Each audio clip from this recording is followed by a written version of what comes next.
Well, Karen, I'm glad that you took time out of your busy schedule to come and talk with me a bit. I read an article that you did in the Catholic Chronicle on a thing that was called The 12 Steps, an Approach to Growing Up. And I think that the whole problem that you raise in that article is one that needs attention.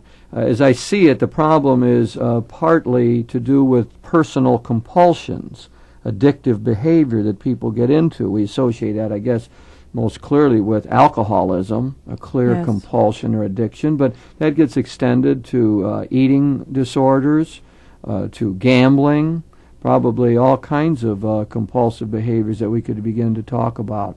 Mm-hmm. So why don't we try to get at that problem a little bit. Are there other compulsions, first of all, that come to your mind besides those I just mentioned about drinking and food? And yeah, I think, in fact, we're beginning to see that compulsions can be one of a broad range of behaviors or experiences or substances. Drugs, surely. Of course, other drugs than alcohol, gambling, sex, television. Sometimes people hide from their feelings by just watching television. Work, we talk about workaholism. That's right. That's a rather acceptable one in our society, an acceptable compulsion because it produces usually good benefits. Seems to be better to get some work done rather than to drink yourself into a stupor and not accomplish anything. Right, but even that, work can be an escape from what's really going on, and in the meantime, the rest of your life may be falling apart because of your workaholism. Religion, some people are addicted to religious practices that keep them from actually being spiritual. We could say that. Shopping. People try to alter their mood by shopping, and sometimes it's the act of shopping that's important, but for some people it's actually the acquisition of things in their house that's important so they can have these things around them, or a car. A fancy car makes them feel better for a time, and then they have to have another fix. They have to go out and buy something else. Some people are addicted to worrying. That's an interesting one. Yes. A compulsion to worry. Keeps them from actually living, because what I think what they end up doing is reacting to life rather than acting. They're so worried about what might happen that they kind of wait for things to happen, and then they don't act themselves.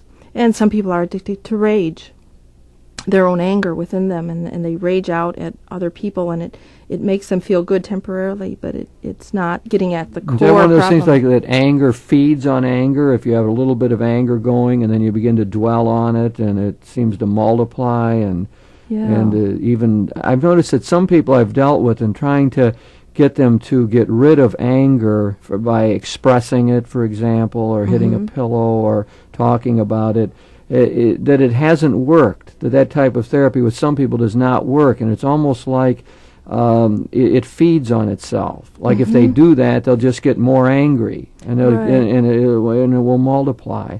And I think that maybe their problem is different from what we usually think of as repressed anger. Yes, yeah, because maybe they're not getting at the core, the real reason they're angry is not even that situation, but it's something that might have happened a long time ago, and until they uncover that, they'll always be angry for the wrong reason.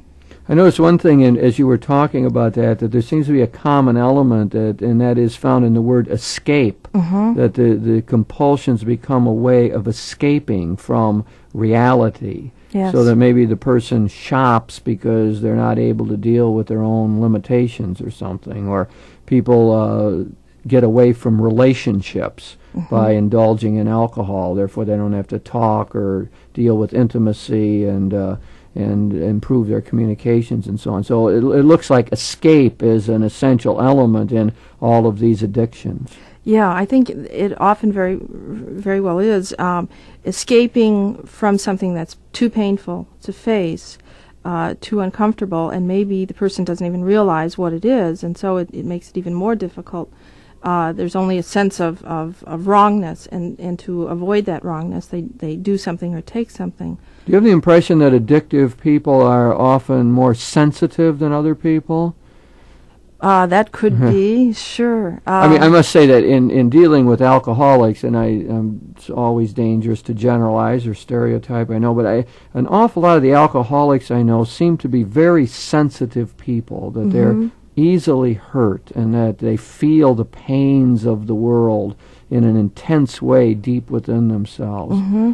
And it almost seems like that world is too painful. And they often have a rough exterior, I suppose, and an external facade that is used in dealing with the world that seems maybe gruff or somehow distanced. But my perception is that very many of them are extremely sensitive. Mm-hmm. It could be that because they were maybe in their family of origin, they were subjected to some sort of painful situation right from the beginning, that has made them more sensitive to elements of pain throughout their lives.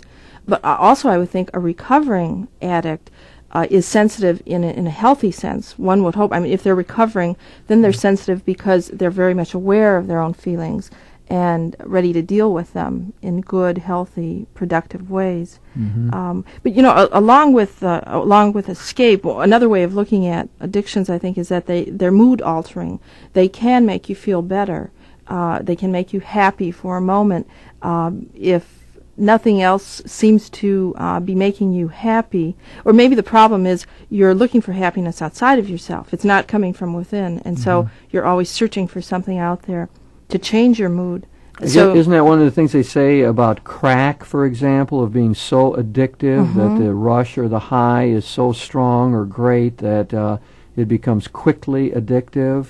And yes. Wouldn't that be part of your analysis there, that there is something good that happens, or some pleasure or happiness or joy or heightened consciousness that helps to fuel, I suppose, the whole addiction? Mm-hmm. But, for some addicts, I think, after a time, the compulsion itself loses the happy producing power, and all that's left is either a numbness, which isn't enough. That's still enough for them to continue the addiction because they don't want to feel the pain, or it's almost like a negative kind of thing. They have now a new pain to deal with, the pain of withdrawal, and so they have to get the fix in order just to feel kind of on keel, just natural. I would think that normal. there's a lot of habitual thing that goes on there, that it becomes habit, that this just becomes the way of dealing with pain, that you just grab a drink, or you go gamble, or you eat more, or do drugs, or whatever the addiction is, that it just becomes the general coping mechanism. That's right. The habitual way of responding to stress or to pain in one way or another. Yeah, but somebody has said that compulsions are about survival, and it seems as if they really develop because they seem to be the best possible behavior in a certain circumstance. Again, it's if there's something about a situation they're trying to run from, that may be a way to cope. That's why many addictive families or parents produce addicted children, because the children are unhappy. There's a lot of pain in that family when the parents are addicted to something, and so the children may find another addiction, may not follow the same addiction as their parents, but may find another addiction. In fact, for many people, the addiction of choice becomes people pleasing, where they decide, maybe their parents were alcoholic. They decide that what makes them happy is to gain somebody's approval. So they go through life trying to please, being the ultimate caregiver, doing things for other people rather than looking at what their own needs are. Mm-hmm.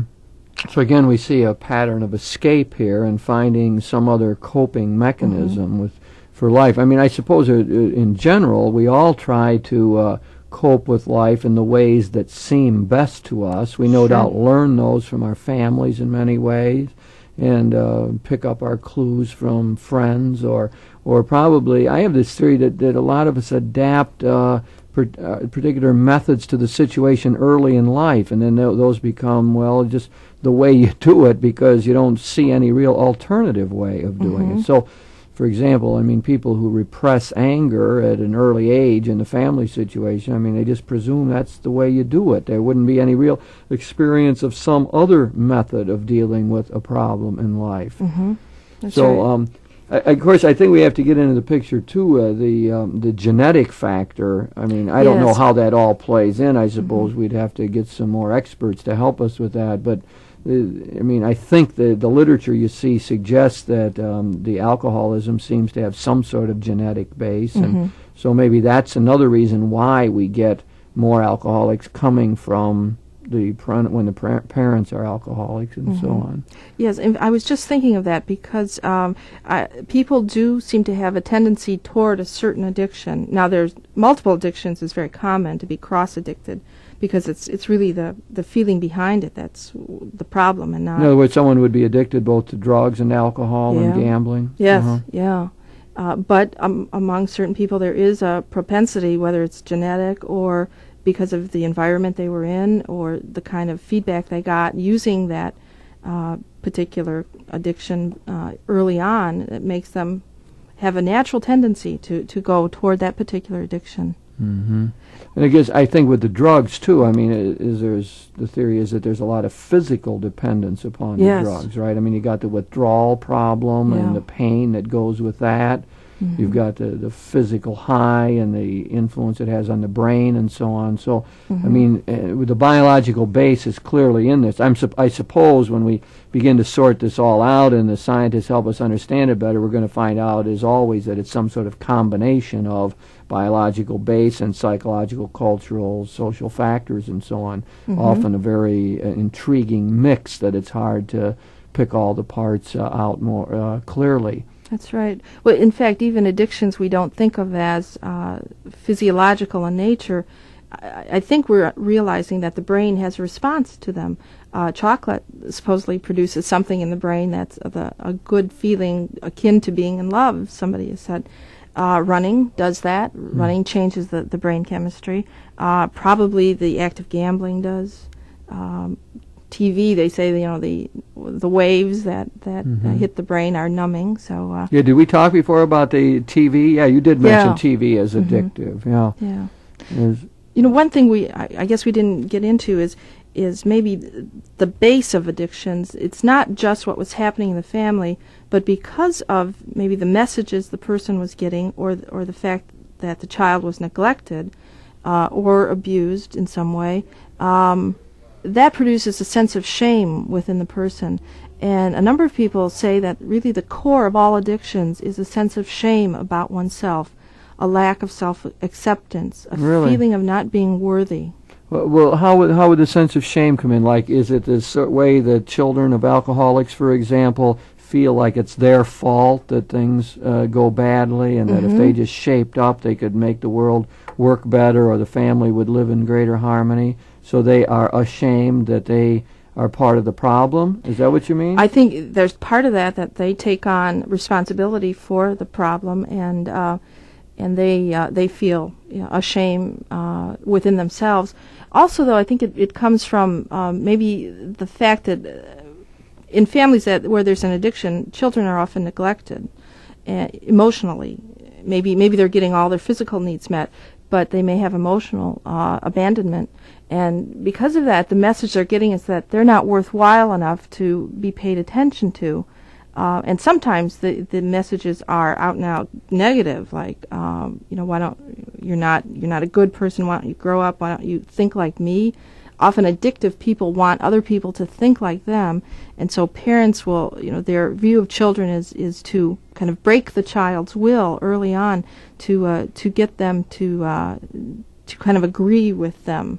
So addictive parents would do that to their offspring. And again, it's not there's not always an awareness of what they're doing here. So we're not casting blame. That's right. here. You wouldn't want to say that's culpable. That just becomes their instinctive way of dealing with reality. Yes. Yeah. And again, what is the dynamic of that, Karen? So they have this addiction, and so they need people to agree with them. That's part of addictive thinking. Yeah, and probably both the addiction and that needing people to agree has the same source, which is again shame. So I mean, you go back generations and generations. The parents are acting that way because they have a sense of unworthiness about themselves, which they probably got from their parents who had a sense of unworthiness. I mean, this is another way of looking at original sin and being passed on through the generations. It is indeed, yeah. An abiding sense of unworthiness is the way I often describe that reality. It's one of the primary negative feelings in life, I think, an abiding sense of unworthiness. It's really important to sort that out, and I think, and to understand that clearly. And it just seems in my own counseling practice or pastoral work and so on that you run into that so often. I guess we often talk about it in psychological terms as having a poor self-concept. Yes. But I like your effort to put it into theological terms. I think it finally gets down to the sense that we are creatures, that we're finite individuals, and that we can't control everything, but and that we are people who make mistakes or don't live up to our ideals. And it seems that's true about everyone. We're all creatures, all finite, all limited, all fail to live up to our ideals. But it seems there's a next step. What attitude do you take towards that? And some people's response to that, their attitude is, I'm no good. I'm a crummy person. I'm not worthwhile. I can't contribute. I have nothing to give. While other people go through exactly the same disappointment with self, the same sense of creaturehood, but they seem able to accept that that's life, that's the way it is, that's how the human situation goes. I mean, and that's where it seems to divide out to me. I've always thought that in dealing with people that the primary experiences are so similar for everyone, but how you respond to them is so different, and there seems to be healthy ways and dysfunctional ways. And I guess addiction becomes one of those primary dysfunctional ways of dealing with the human condition that you describe as a sense of shame.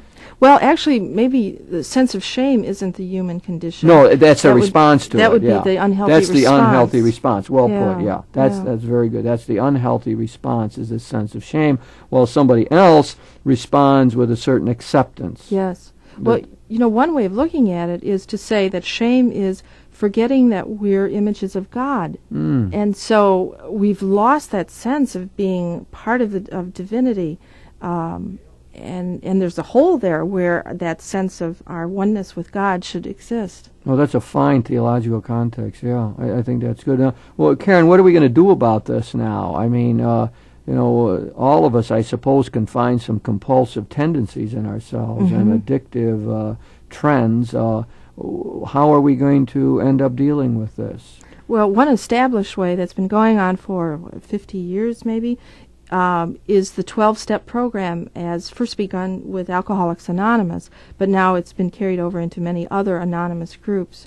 So we talk about the 12 steps as a way to deal with this situation. And that's a good transition, because when we were talking about losing the sense of ourselves as images of God, the 12 steps say that they are a spiritual solution. The problem may be physical, the actual addiction may be physical, and it may have emotional kind of sidelights to it, but the root of it is spiritual. And that, to me, goes back to the sense of our oneness with God. And so the 12 steps talk about a higher power, and that is a major part of the 12 steps. Yeah, I see here the 12 steps. One of them says that people came to believe that a power greater than ourselves could restore us to sanity. Yes, that's interesting.